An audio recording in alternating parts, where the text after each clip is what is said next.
Chapter 9, Mortgage and Note. When real estate is financed, we need both a mortgage and a promissory note. But for personal property, all that is needed is a promissory note. So we will focus on financing for real estate or real property. Let's begin with the promissory note. This is the primary evidence of a loan. It's the contract between a borrower and lender. It's also referred to as a real estate lien note.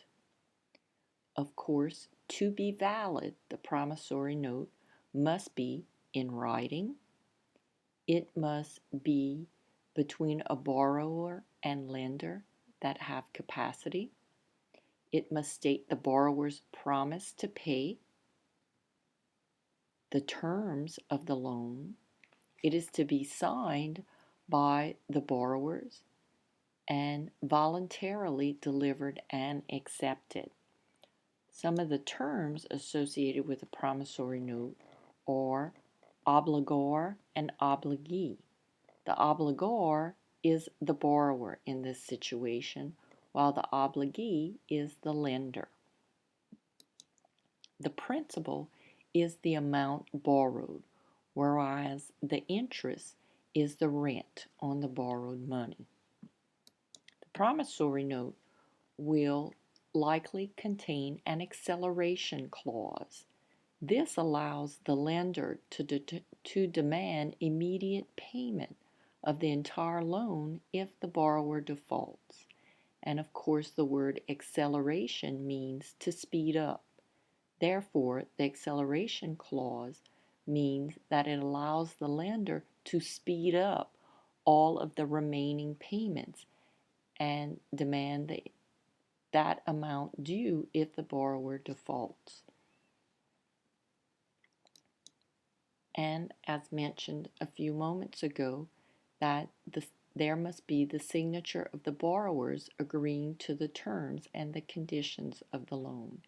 If two or more parties sign the promissory note, that means that they are jointly as well as personally liable for the debt.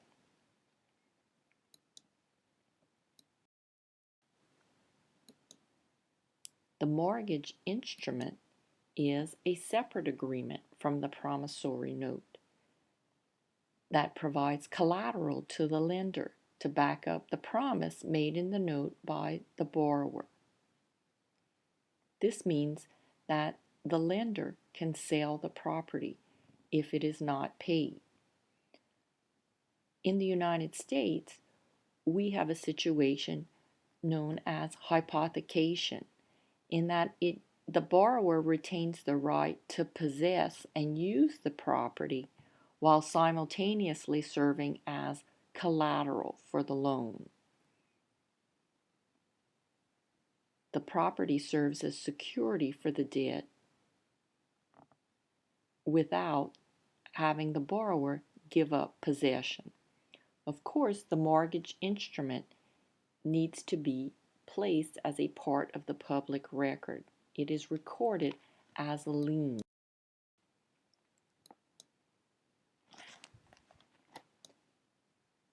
There are certain covenants or promises in the mortgage. So the mortgage contains a list of covenants that the borrower makes to the lender, including the following covenants: to pay the property taxes for the property. We know from an earlier chapter that property taxes are a lien against the property, and they are the first and foremost lien against the property's title. Thus, it is very important that the property taxes be paid on an annual basis.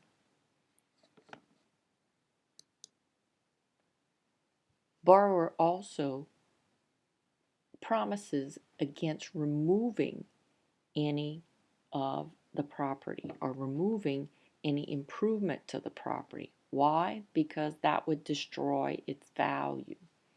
And the lender is interested in maintaining value.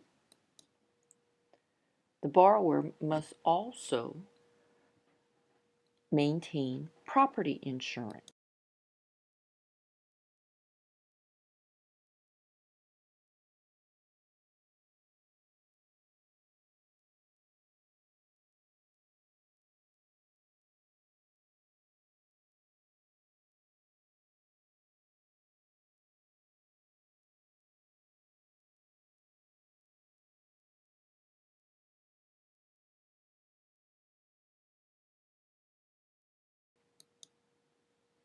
Here are some additional clauses in a mortgage. Of course, the acceleration clause, which is used to permit the lender to demand the balance be paid in full immediately.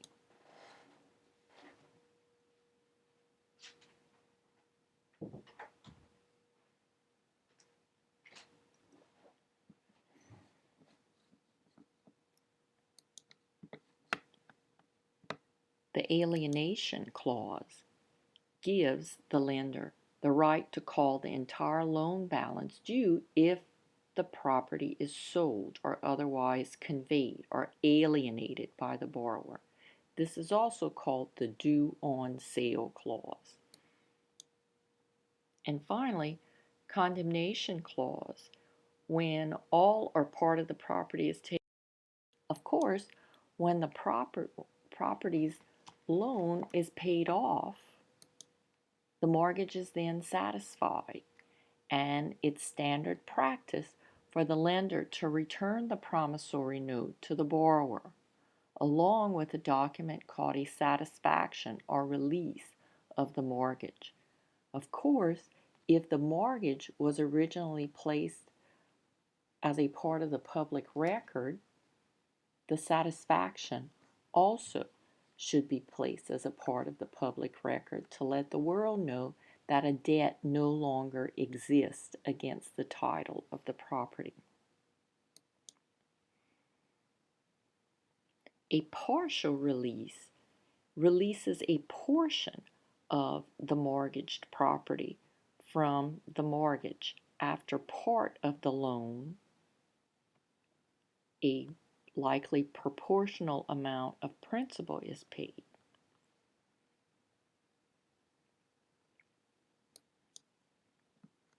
A subject to clause is a clause that is in absence of a due on sale clause. Here, the seller passes the benefits of an existing financing arrangement to the buyer. The seller does not discharge his liability for making payments. A new mortgage and note is not needed. However, this situation is very risky to the seller because he or she is still liable for the loan. An assumption is when the buyer promises in writing he or she will pay the loan. In other words, they've made a personal obligation to the seller. The seller is still liable, but so is the buyer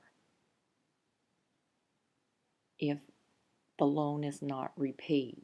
They're both still liable, but the seller can now file suit against the buyer. So it's not quite as risky as a subject to arrangement. With the assumption a new note and mortgage is not needed. Novation is when the seller asks the lender to substitute the buyer's liability for his. This novation releases the seller from obligation.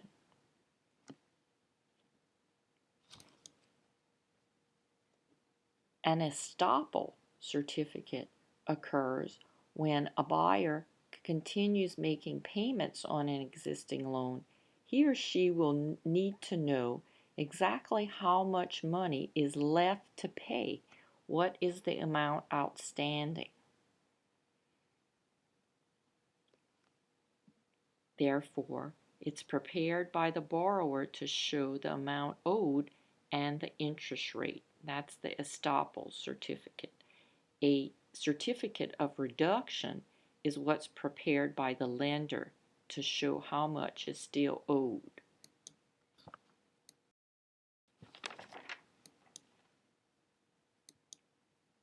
One property can be used as collateral for more than one mortgage, so a priority system is necessary. A first mortgage or a senior mortgage is the highest priority and is the one that would be recorded first. A second mortgage or junior mortgage is any mortgage subordinate to the first. Keep in mind that the priorities moves as debts are paid. A search of the public records will reveal what the priorities are.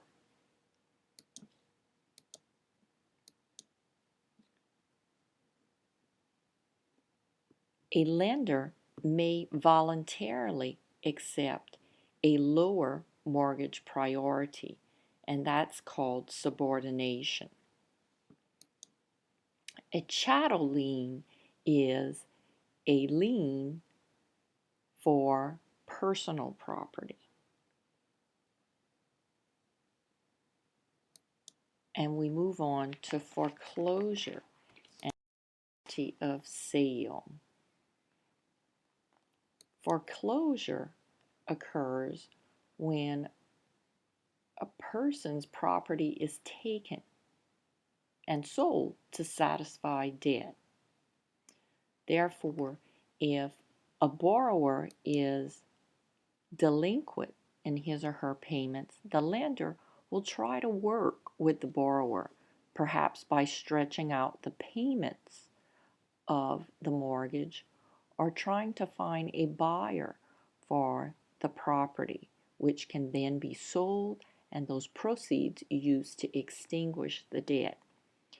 If that's not possible, well, then there are all these different methods of foreclosure, and it depends on what state the property is located in. And here's an example of those. As we see on the foremost left-hand side of this chart is a description of judicial foreclosure. That is the type of foreclosure we have in the state of Louisiana. So let's talk about judicial foreclosure. Judicial foreclosure will begin with a title search, and a lender will then file a lawsuit against the borrower. The lender will go to court. The court will then declare the borrower's interest is cut off. The property will then be sold at public auction and the sales proceeds used to extinguish the debt.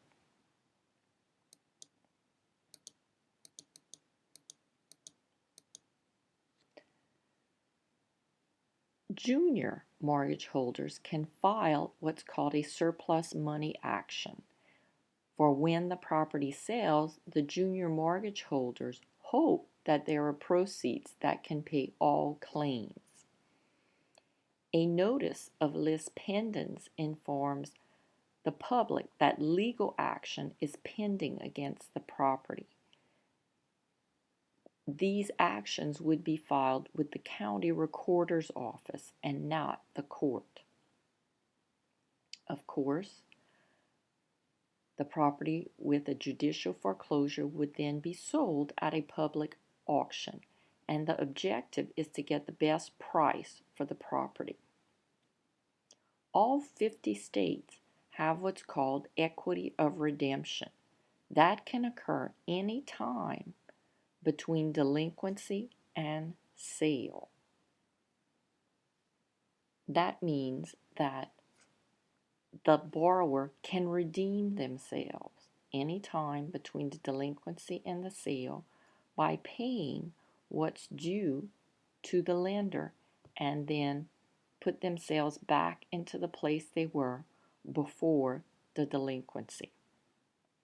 However, we should note that property tax liens always remain. They are not cut off by foreclosure.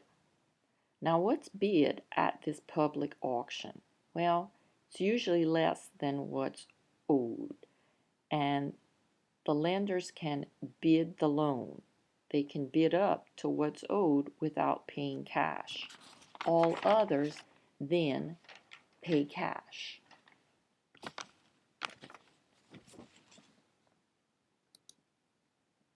What if the proceeds of the auction are more than the debt that's outstanding?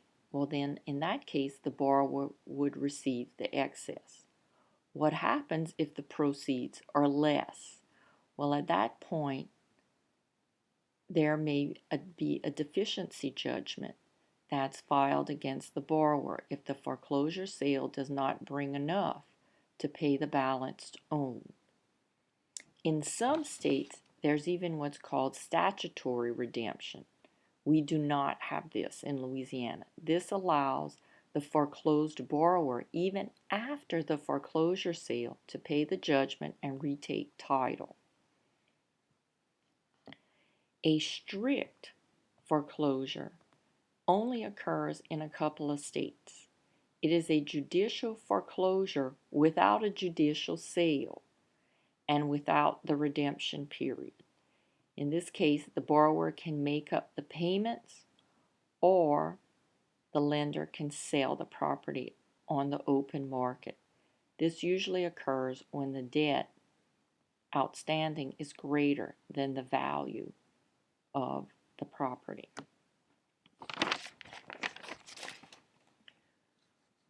Moving on, we have some other methods of foreclosure. The power of sale. This allows the lender to conduct a foreclosure sale without having to go to court, because there is this clause included in the mortgage document. However, with the power of sale, the lender never takes ownership.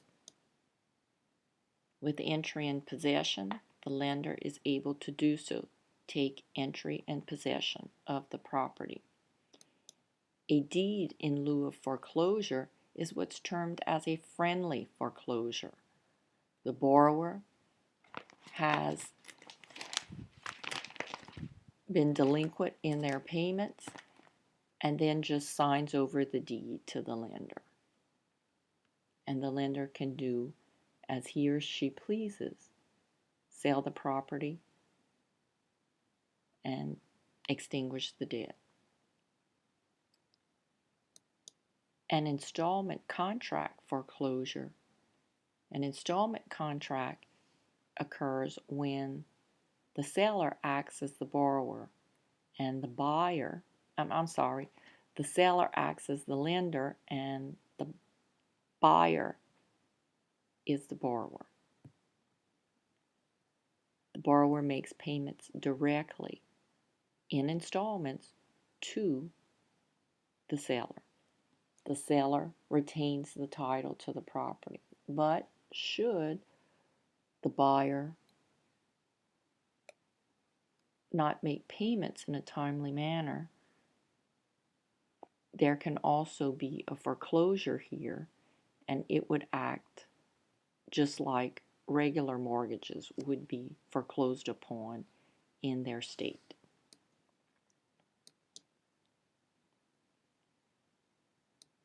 A deed of trust is a three-party arrangement consisting of the borrower, the lender, and a neutral third party.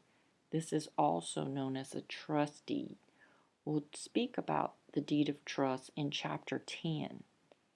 This is a mortgage, the deed of trust. But instead of including only two parties, borrower and a lender, the deed of trust has three parties.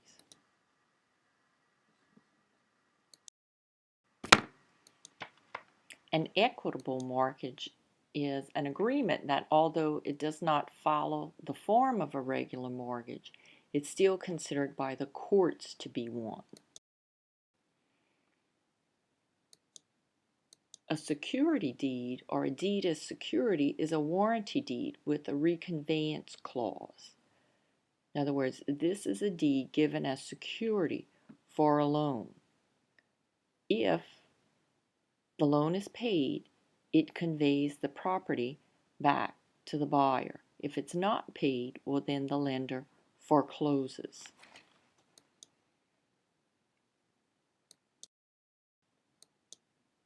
Here are the key terms for Chapter 9. Any questions? Give me a holler.